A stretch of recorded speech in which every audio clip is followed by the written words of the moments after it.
Tu m'excuseras pour cette intro un petit peu en mode alcoolique anonyme de série télé. Je commence en avril-mai, j'ai lancé mon premier coaching de groupe, Quintessence, et j'ai échoué. Ça ressemble à une phrase des réunions alcooliques anonymes, tout simplement parce que l'échec en général, c'est un sujet assez tabou, alors ça fait drôle de l'évoquer. Et oui, aujourd'hui, je te parle d'échec quand on entreprend, et c'est souvent caché. J'ai comme l'impression qu'on se fixe beaucoup plus sur ce qui pétille, sur ce qui va bien, et pas assez sur tout le reste. Et c'est dommage, parce que l'échec, ça arrive tous les jours, dans la vie en général, et dans la vie d'entrepreneur aussi. Et en fait, c'est pas une si mauvaise chose, parce que quand tu oses te lancer, quand tu oses proposer une offre, te rendre visible, il faut le dire, il y a pas mal d'offres qui démarrent pas sur les chapeaux de roue, du moins qui démarrent pas sur les chapeaux de roue du premier coup. Et c'est pas quelque chose à cacher, parce que ce qui est important de retenir, c'est que finalement, le boulot d'entrepreneur, la base du boulot d'entrepreneur, c'est souvent de tester, de retester, d'essayer, de réessayer autrement, d'ajuster, de promouvoir une fois, 2 fois, 5 fois, et de recommencer, avant de trouver la formule qui va bien. Note bien que j'ai pas dit la formule qui réussit.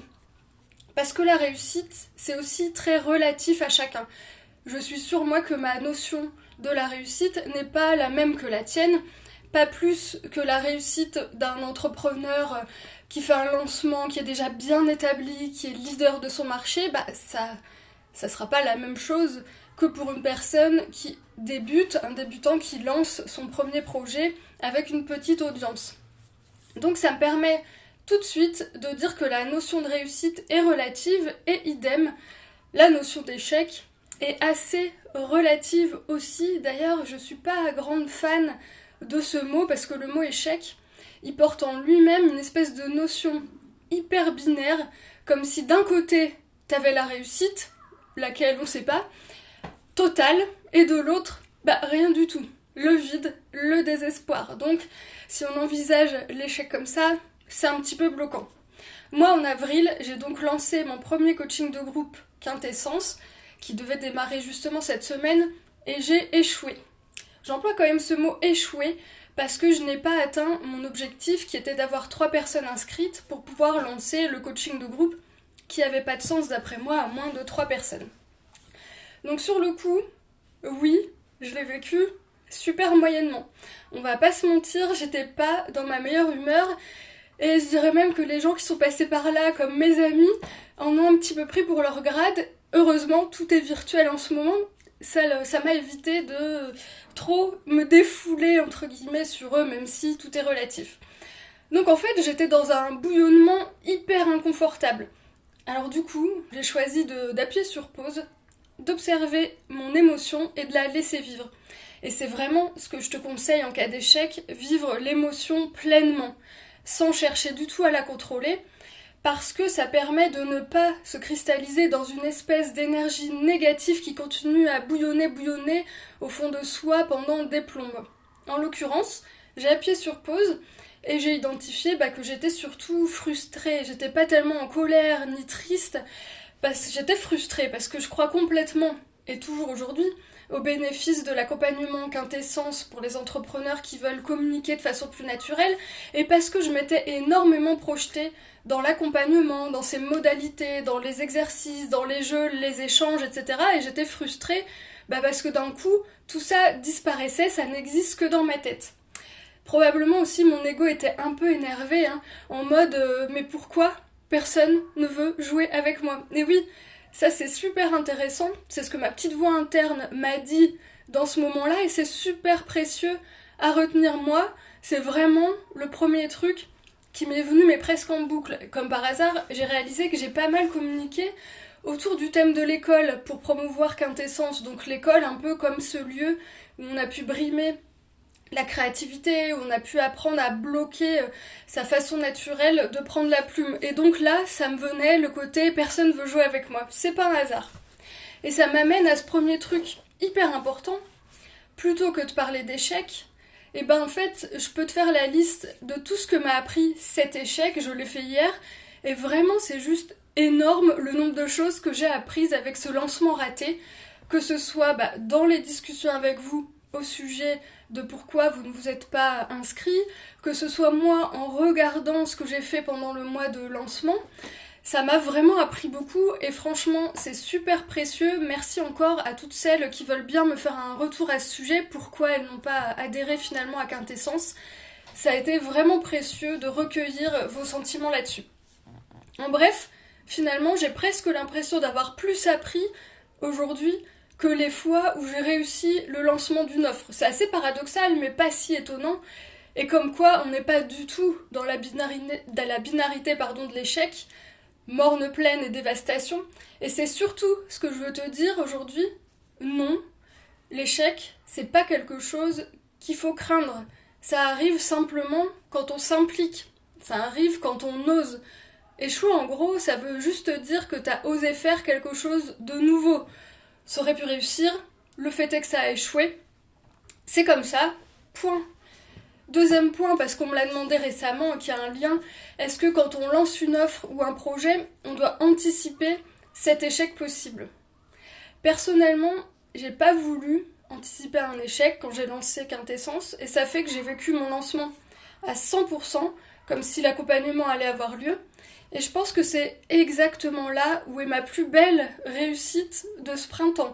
C'est pas la première fois que je lance une offre, et avant, j'avais toujours un petit peu tendance à imaginer autant que ça allait réussir, autant que ça allait pas avoir lieu. Et en fait, avant, je vivais assez mal mes lancements. J'étais tout le temps le cul entre deux chaises. J'avais toujours l'impression d'être à la fois dans cet univers j'ai échoué et dans cet univers j'ai réussi. Et finalement, j'avais l'impression d'avoir jamais le punch, jamais la bonne idée, jamais la bonne énergie quand j'étais en phase de lancement. Puis après, que quand ça avait réussi, je me sentais toute drôle. Si ça avait échoué, je me sentais toute drôle aussi. C'était pas top. Cette fois, je dois dire que je me suis sentie hyper à l'aise pendant tout le lancement parce que j'ai choisi de pas laisser mes doutes ou une idée d'échec prendre la place. Et au final, c'est vraiment beaucoup mieux. Alors oui, je l'ai dit, j'ai été frustrée les jours suivants, mais pas pendant le mois de communication. En fait, j'ai vécu ce que je devais vivre au bon moment, à chaque moment. Le plaisir d'imaginer un lancement en étant à fond, alignée, prête, détendue. Et ensuite, la frustration de ne pas avoir pu lancer ce coaching. Chaque émotion au bon moment, chaque énergie au bon moment. Et c'est beaucoup, mais vraiment beaucoup mieux qu'être pendant tout un mois entre deux émotions, entre deux énergies, au cas où ça rate, au cas où ça réussisse. C'est juste hyper dur à gérer. Que vivre pleinement chaque moment, ça m'a permis aussi de rebondir beaucoup plus vite. Franchement, j'ai passé une journée à ruminer, à observer que je ruminais, à avoir des petits trucs en vrac dans ma tête. Je me suis isolée, sans travailler. C'était la journée, personne ne veut jouer avec moi, à fond. Et dès le lendemain, à vrai dire, je me sentais mieux, sans avoir rien fait pour me sentir mieux.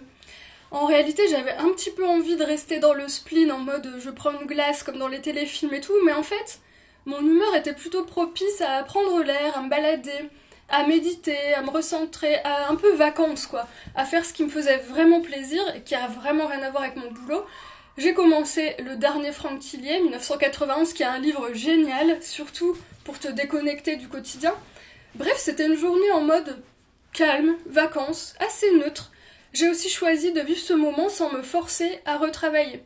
Le 3e jour, je me suis réveillée avec, cette espèce d'impatience là au creux du ventre que j'ai souvent en temps habituel mais que j'avais plus dans les 3 jours précédents. Et j'ai aussi choisi de laisser le temps et de voir venir. Du coup, ce 3e jour, j'ai fait du yoga, une balade. Et ma tête était vraiment sans nuages. Du coup, c'est bizarre, mais j'ai carrément eu l'idée d'une nouvelle offre autour de ma nouvelle certification Succès Infini. Et aussi, j'ai eu comme la certitude profonde que j'allais relancer Quintessence en automne, avec quelques modifications, ce que j'étais pas sûre de faire les jours précédents. En 3 jours, et même moins, en fait, le moment down était passé, c'était fini, parce que je me suis donné l'espace de vivre l'échec, de vivre la frustration.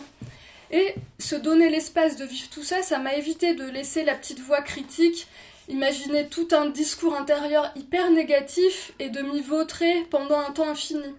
Et c'est ce que m'a rappelé cet échec. C'est bien le premier job d'un entrepreneur de d'oser, de tester, de réussir ou d'échouer et de recommencer, et aussi de prendre soin de soi, prendre soin de son équilibre, de ses pensées, pas se forcer à faire les choses ou à vivre des choses qui sont pas là au moment X ou Y, pas laisser non plus des discours insidieux qui peuvent paralyser, se développer. Prendre soin de ton mindset, de ton état d'esprit, pour pas confondre quelque chose comme j'ai pas atteint un objectif avec autre chose comme j'ai échoué, j'ai plus de valeur, je suis nulle. Ça, c'est assez typique et ça peut vraiment entraîner un cercle vicieux d'immobilité, voire de perte de confiance en soi. Donc non, réussir un lancement ne dit rien du tout de ma valeur comme personne, ni de la valeur de mes accompagnements. Et c'est très clair pour moi aujourd'hui.